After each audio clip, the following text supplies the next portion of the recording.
Qu'en est-il exactement du démarrage des travaux de la Transgabonaise après le lancement officiel du projet par le gouvernement de la République?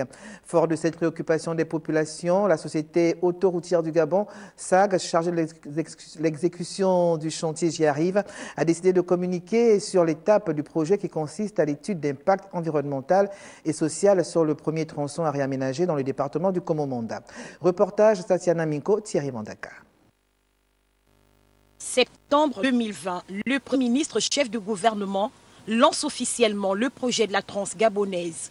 Le tronçon PK24-PK105 est le premier kilomètre en voie d'être réaménagé. Cependant, selon un contexte juridique, l'étape initiale du projet nécessite la collecte d'informations auprès des populations environnantes. C'est le cas de la présente réunion dans la commune de Ntoum. La séance de consultation publique de ce jour rentre dans le cadre de la réglementation en vigueur concernant les études d'impact sur l'environnement en République gabonaise.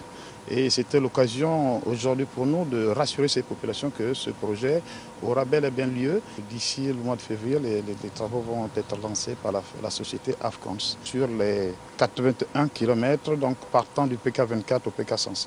La Transgabonaise s'étend sur 720 km reliant Libreville et Franceville. Cette réunion de consultation publique, dirigée par les responsables de la société autoroutière du Gabon, a donc permis aux autorités administratives du département du Komomonda d'être situées sur les préalables du projet. Au regard de leurs prestations, nous ont démontré que ce projet va démarrer d'ici peu. Nous aurons maintenant 2 fois 2 voies. Il y aura une circulation fluide de Ntoum au PK12. Ces consultations publiques vont se poursuivre la semaine prochaine auprès des populations sur le trajet PK105-PK12.